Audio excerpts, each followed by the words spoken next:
Bismillah. Tadi saya belum awali dengan Bismillahirrahmanirrahim.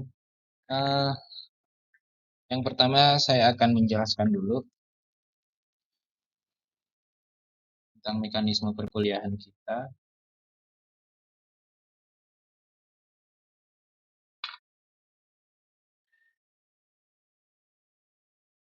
87 orang, ini masih sedikit, 100-an siswa. Ini, tadi saya minta kalian untuk mengisi data di Google Form itu fungsinya adalah untuk screening. Jadi, tadi yang sudah saya sampaikan, kebijakan yang saya terapkan untuk di HES itu berbeda dengan di IKT. Kalau IKT saya hanya memberikan untuk yang JUS 30 kemarin saya hanya memberikan teori untuk vaksin itu satu kali. Karena mayoritas dari mahasiswa IKT itu sudah baik hafalannya, sudah siap untuk menghafal Al-Quran. Sedangkan untuk mahasiswa HES, untuk tengah semester pertama ini akan saya fokuskan dengan materi tahsin. Tahsin di sini bisa dengan teori tajwidnya, makharijul huruf, atau nanti juga dibarengkan dengan praktek membaca Al-Qur'annya. Nah, untuk membagi kelasnya, tentu saya harus screening dulu. Tidak semua mahasiswa di kelas A itu bisa membaca Al-Qur'an. Tapi tidak semua juga di kelas itu eh, bisa tidak bisa membaca Al-Qur'an. Jadi sebagiannya bacaan Qur'annya itu sudah baik. Sehingga yang bacaan Qur'an sudah baik bisa saya lepaskan dari kewajiban mengikuti perkuliahan ini. Dia tinggal fokus untuk menghafal Al-Qur'an, ya. Jangan dianggap ini adalah celah bagi kalian. Ya udah kalau kayak gitu nanti ketika ngisi data nggak usah diisi bagian Al-Qur'annya. Untuk yang tadi ya, yang TBA yang tadi saya minta untuk diuploadkan sertifikat, tapi ternyata banyak dari kalian yang belum mendapatkan sertifikat atau yang tidak tahu nilainya. Sehingga saya harus screening dari awal, ya. Saya akan screening dari awal, saya cek bacaan Al-Quran kalian nanti setelah sesi ini.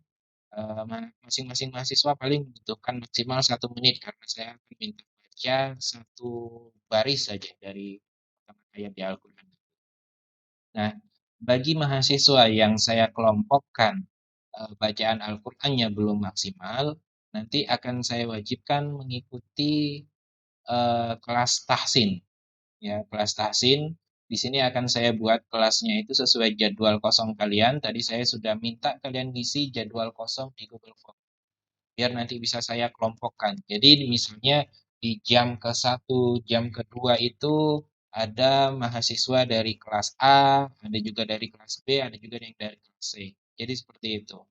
Itu saya bagi dengan jumlah yang masuk masuk kategori inilah bisa saya koordinir nantinya. Takutnya kalau misalnya sampai 40 mahasiswa kan itu untuk kelasnya malah kebanyakan. Jadi nanti akan saya bagi sesuai dengan porsi yang sesuai lah. Atau porsi yang baik untuk kuliah ini. Kemudian nanti bukan berarti kalian yang mengikuti kelas tahsin di sini terbebas dari setoran hafalan. Tetap setoran hafalan itu tetap wajib untuk disetorkan. Karena itu nyicil. Kalau kalian hanya menyetorkan nanti di tengah semester akhir, itu nanti akan hanya sedikit sekali yang bisa kalian setorkan. Nah, untuk mengantisipasi, jadi dari awal saya tetap mewajibkan kalian untuk setoran hafalan. Kemana setoran hafalannya? Setoran hafalannya nanti ke kelompoknya masing-masing. Sini saya bacakan mekanisme perkuliahannya. Satu, pembelajaran dilakukan via Zoom atau Telegram. Ini bagi kelompok yang masuk kategori tahsin karena bacaan Al-Qur'annya belum maksimal. Kemudian mahasiswa akan saya screening tadi. Saya bilang akan saya screening bacaannya setelah sesi ini. Yang ketiga, mahasiswa akan dibagi kelasnya berdasarkan waktu kosong dan hasil screening tadi. Untuk mahasiswa yang hasil screeningnya sudah baik, maka silahkan nanti fokus menghafal Al-Quran aja. Menghafal juz 30-nya di kelompoknya masing-masing. Perkuliahan pekan ke-1 hingga ke-7 sebelum UTS dilaksanakan dengan teori untuk tahsin. Ya, tadi yang saya bilang untuk tahsin ini dilakukan di hari Jumat. Kemudian di waktu yang terpisah, selain kalau mahasiswa yang tidak masuk kelas tahsinnya, otomatis mereka sudah wajib untuk setoran hafalan. Dan untuk mahasiswa yang masuk kelas tahsin, maka dia tetap wajib di waktu yang terpisah, dia tetap wajib untuk setoran hafalan di kelompoknya masing-masing. Kemudian yang kelima, yang poin keempat ini, selain dia masuk kelas, dia juga wajib untuk setoran. Ini tidak memberatkan saya rasa. Kenapa? Karena untuk setoran hafalannya pun juga boleh kapan aja. Kapan kalian sebelumnya? Nggak mungkin lah 24 jam itu kalian sibuk terus, kuliah terus, ngerjain ngerjain tugas terus. Ada waktu-waktu kosong yang bisa kalian gunakan untuk hafalan setelah sholat gitu ya. Buka Quran, Qurannya kan pasti di HP ada lah, pasti harus membawa Al-Quran. Silakan baca Al-Quran, menghafal, nah nanti setoran ke temannya. Untuk setoran ke teman atau ke kelompoknya masing-masing, saya tidak mewajibkan untuk video call atau voice call. Mau mengirimkan rekaman suara pun juga boleh. Yang jelas itu hasil setoran, hasil hafalan, bukan hasil membaca. Karena nanti dampaknya ketika ujian lisan di akhir ternyata tidak sesuai datanya. Jika data tidak sesuai, maka ada konsekuensi nilai yang akan saya jelaskan di slide yang selanjutnya. Jadi, kalian tetap mengikuti kelas tahsin dan tetap punya kewajiban untuk menyetorkan hafalan di kelompok masing-masing.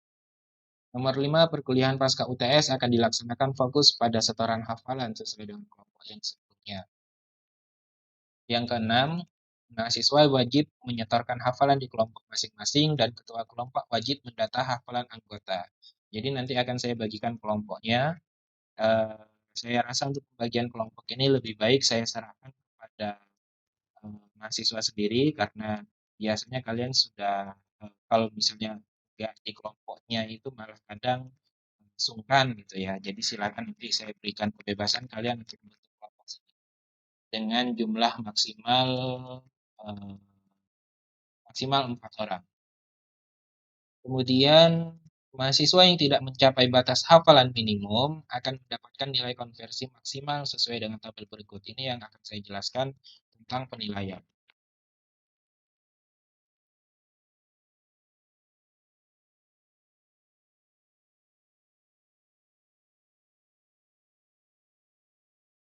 Oke.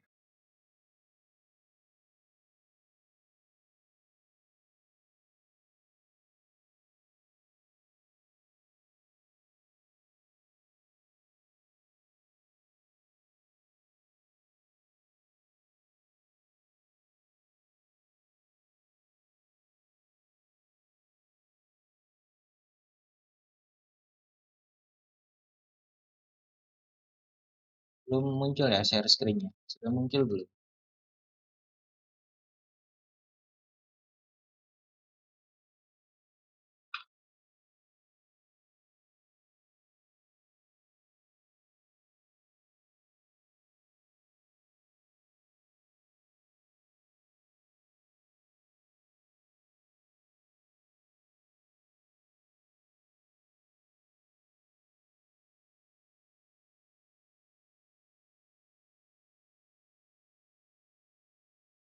Sudah muncul share screen-nya? Oke.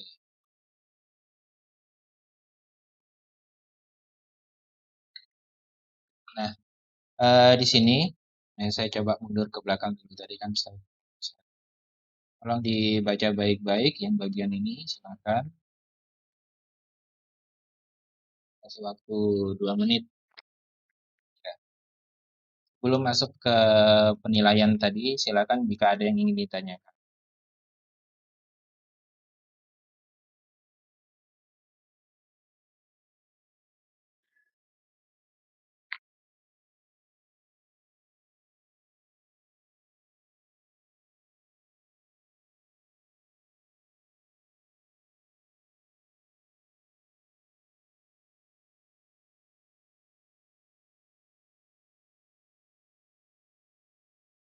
Ada yang ingin ditanyakan?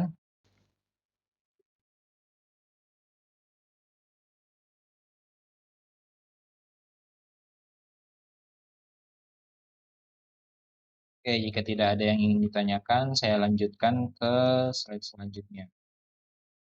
Ini untuk poin yang nomor 7 ya. Nomor 7, mahasiswa yang tidak mencapai batas hafalan minimum akan mendapatkan nilai konversi maksimal sesuai tabel berikut. Ini sudah batas yang paling yang paling oke lah bagi saya. Eh, ya ini sangat sedikit ini konversinya. Jadi kalau misalnya kalian hafalannya ternyata itu kurang atau hanya hafal dari surah Al-Ikhlas sampai Al-Zalzalah, maka nanti nilai maksimal otomatis kalian hanya mendapatkan nilai D. Kenapa? Karena ini sangat sedikit sekali. Sangat sedikit sekali. Ini cuma berapa halaman. Maka jika ingin mendapatkan nilai lebih dari D, silahkan hafalkan lebih dari surah Az-Zalzalah sampai Al-Bayyinah sampai Ad-Duha. Kalau kalian hafalnya lebih dari surah Al-Bayyinah dan kurang dari surah Ad-Duha atau hanya maksimal sampai surah Ad-Duha, maka nilai maksimal yang bisa saya berikan itu hanya BC. Dan nilai minimalnya itu C. Ketika diuji ternyata kalian hafalannya bagus, menyambung ayat bisa, membaca satu surat full bisa, maka nanti maksimal saya berikan nilai BC. Selanjutnya, kalau kalian hanya menghafal Al-Qur'annya, menghafal juz 30 hanya surah Al-Lail, surah Al-Lail sampai surah Al-Fajr, maka nilai maksimal yang bisa saya berikan itu B. Dan nilai minimal itu BC. Maksimal ketika saya tes ternyata hafal apa, menyambung ayat bisa, membaca satu surat full. Saya kalau misalnya surat yang panjang tidak satu surat full ya, paling cuma 5 baris, 6 baris seperti itu. Bisa di awal, di tengah atau di akhir. Ternyata bisa juga ketika saya tes, maka nilai maksimal yang bisa saya berikan itu B. Kalau lebih dari surah Al-Fajr hafalannya, maka nilai maksimalnya tentu A dan nilai minimalnya juga insya Allah A juga. Tapi dengan catatan. Catatannya pertama, nilai di atas berlaku jika hasil ujian UTS dan UASnya itu di atas 50. Misalnya, dia hafalnya cuma sampai surah Al-Bayyinah. Ketika saya tes, menyambung ayat, oke, bisa semua.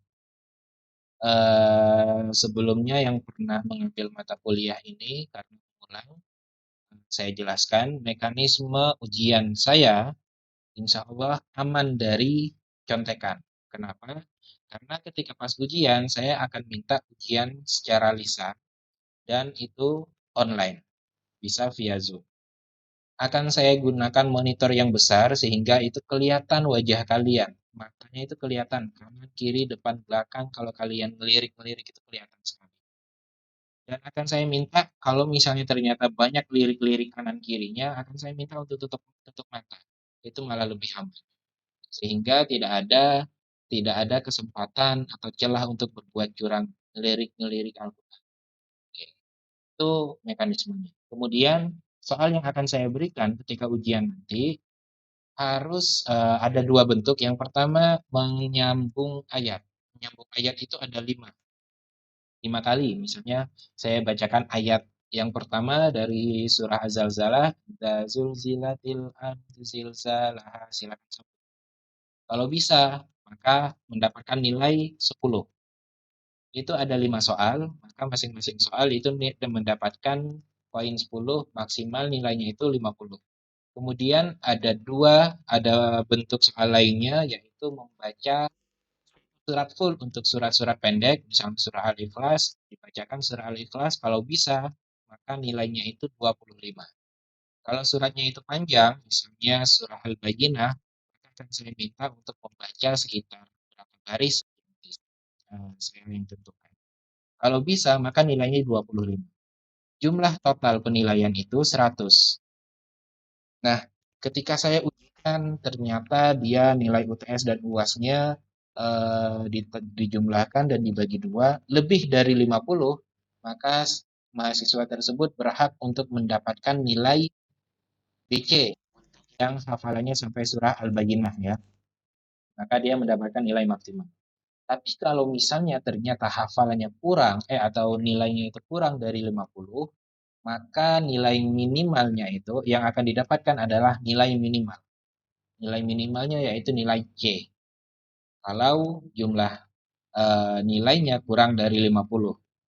Tapi kalau misalnya nilainya kurang dari 30, ya, misalnya ketika dijumlahkan nilai UTS dan UASnya kurang dari 30, itu artinya kan dia cuma bisa menyambung ayat dua, menyambung ayat itu 3 kali gitu ya. Selebihnya nggak bisa ketika disuruh membaca Al-Quran, membaca satu surat full atau 5 baris dari surah yang panjang, dia juga tidak bisa. Ini ada indikasi bahwa mahasiswa tersebut tidak hafal. Dia hanya centang-centang dia sudah hafal sampai segini, tapi dia tidak bisa mempertanggungjawabkan setorannya. Itu akan mendapatkan nilai otomatis mendapatkan nilai D, gagal. Dianggap sudah berbuat curang, tidak sesuai dengan realita setoran hafalannya. Itu. Ini sudah standar yang paling ringan bagi saya karena dari surah Al-Ikhlas sampai Az-Zalzalah itu sangat sedikit sekali. Kalau misalnya saya terapkan di kelas IGT, itu standarnya lebih lebih lebih banyak lagi karena mayoritas dari mereka sudah bisa membaca Al-Quran dan siap untuk. Ini untuk juz 30 ini kan kalian sudah dari dulu juga sudah menghafal Al-Quran, sudah menghafal minimal di juz 30 itu sudah sering mendengarkan. Jadi saya rasa tidak akan seperti ini untuk penilaian. Ada yang ingin ditanyakan? Silahkan. Setelah ini saya akan masuk ke sesi screening dari kelas A, akan saya bacakan sesuai dengan nomor NIM. Untuk kelas B, C, dan D silahkan keluar dulu. Kalau mau menghemat kuota silahkan. Atau mau stay di sini tetap online silahkan. Jika ada yang ingin ditanyakan tentang mekanisme kuliahan atau batas tentang penilaian silahkan. Ya silakan Jajang.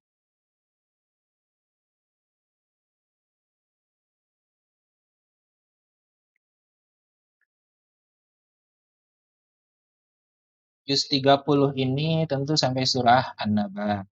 Tapi kalau kalian ingin menghafal misalnya ya, mungkin tidak semua dari kalian itu di juz 30 ini sudah hafal Quran. Ada yang cuma hafal sebagian. Nah, ini karena ini adalah tuntutan, maka kalian wajib untuk melakukannya. Silakan hafalkan, karena ini ya udahlah saya bisanya mungkin sampai BC aja bismillah. Nah, dia cuma berusaha sampai surah Al-Baqarah. Nggak masalah. Tapi tetap saya berharap kalian menghafalnya itu eh, juz 30.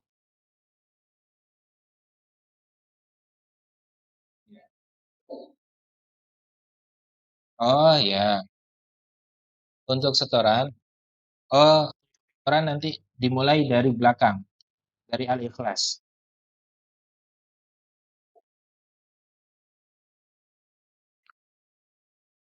Nanti saya berikan kebebasan kalian untuk setoran ke kelompoknya itu mau kapan aja silahkan sesuai kesepakatan kalian. Dengan media apapun silahkan. Yang jelas nanti akan tetap dipertanggungjawabkan di akhir, di Yaumul Hisab. Yang lain yang mau bertanya silakan.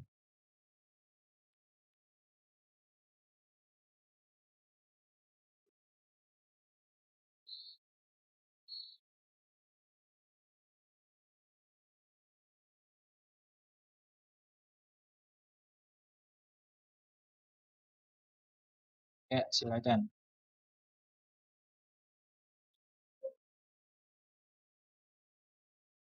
Ya, tadi sudah saya jelaskan juga. Sebenarnya itu data yang akan saya gunakan untuk membagi kelas. Karena kalau misalnya di screening satu-satu ya banyak juga kalian. Kalau nanti kan kelasnya itu kan saya bagi dua, kelas yang hafalan apa bacaan Al-Qur'annya belum maksimal dan kelas yang bacaan Qurannya sudah maksimal. Menurut hasil screening, data yang saya gunakan adalah data sertifikat dari ujian atau tes TBA. Tapi banyak dari kalian yang belum mendapatkan sertifikat, yang sertifikatnya nggak tahu nilainya apa juga, sehingga saya gunakan, saya ambil kebijakan baru, akan saya screening satu-satu. Fungsinya itu, supaya saya bisa memisahkan antara mahasiswa yang bacaan Qurannya sudah maksimal dengan yang belum maksimal.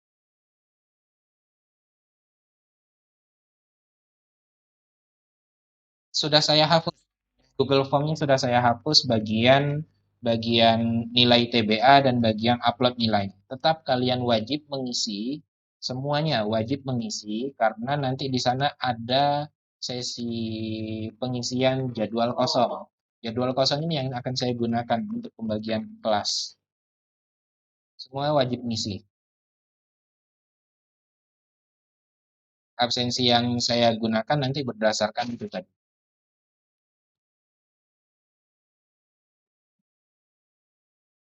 Oh,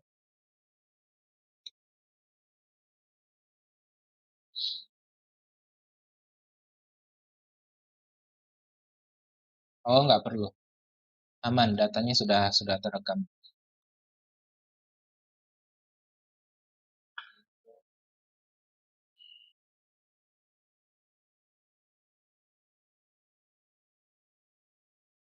Monggo, silahkan.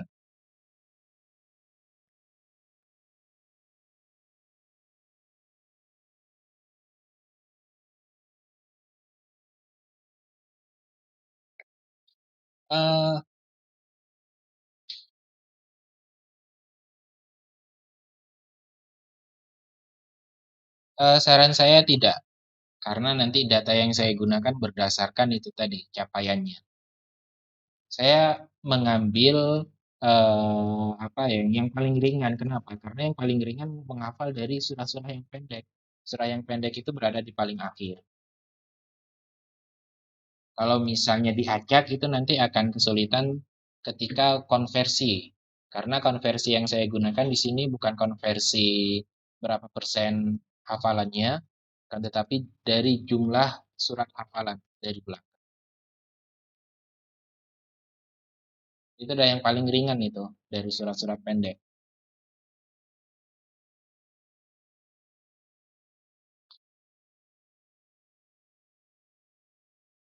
Oke, kalau nggak ada yang mau ditanyakan lagi, saya yang bertanya sekarang.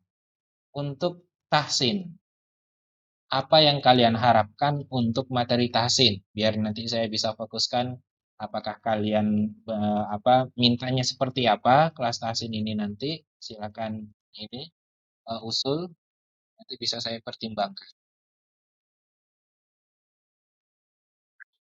Karena sebelumnya saya belum mendapatkan gambaran untuk tahsin mahasiswa itu seperti apa sih. Karena kita pembelajarannya itu online. Dan kalaupun offline dengan jumlah mahasiswa yang banyak, itu tahsin itu sebenarnya sangat sulit sekali, kurang efektif.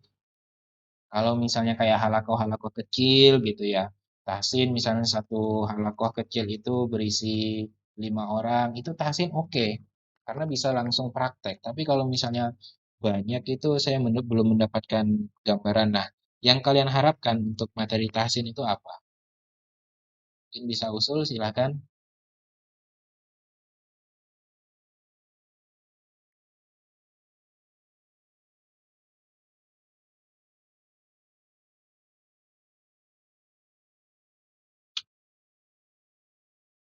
Ada?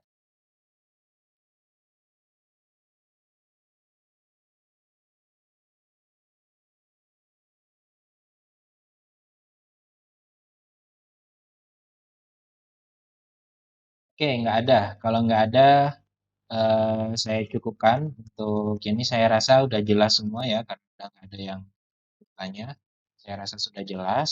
Maka masuk sesi selanjutnya. Ya, Adityo.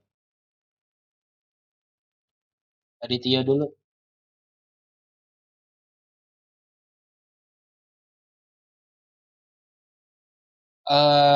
Yang kalian harapkan untuk materi tahsin itu apa? Untuk kelas tahsin ini.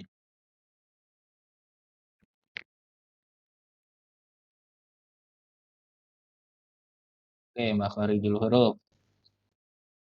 Selain itu, tadi siapa?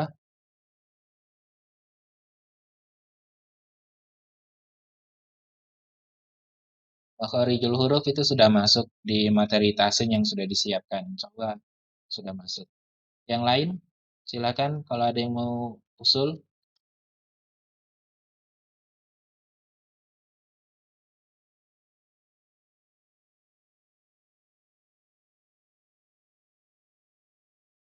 Oke, ditampung.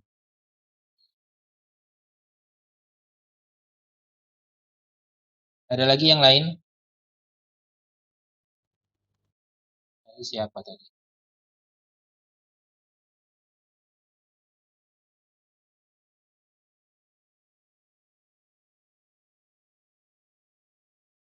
Oke, udah nggak ada ya. Kalau nggak ada, kita masuk ke sesi screening untuk kelas A.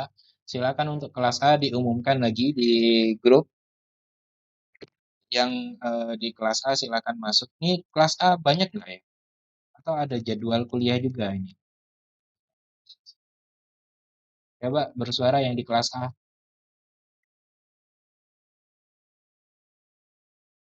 Mbak Nia. Ya, Mbak Nia. Mbak Nia Rosidah. Yang di jam sekarang kelas A ada jadwal mata kuliah lain nggak? Oke lah, ini kita mulai dari kelas A. Nanti kalau misalnya ternyata ada yang berhalangan nanti di jam yang lain. Saya prioritaskan dari kelas A, ngurut kelas A, B, C, sampai D. Kalau kelas A ada yang berhalangan, nanti silakan yang di kelas C dan kelas D mungkin mau keluar dulu silakan. Kalau kelas B mungkin bisa bersiap-siap. Nanti saya infokan di grup Telegram. Kita punya waktu mungkin setengah jam ke depan sampai sebelum sholat Jumat. Setelah itu akan kita sambung di jam 12.45. Silakan. Kita akhiri untuk sesi pertama ini dengan sama-sama mengucapkan alhamdulillah, alhamdulillahirabbil alamin. Nanti rekaman dari sesi ini akan saya share di. Assalamualaikum warahmatullahi wabarakatuh.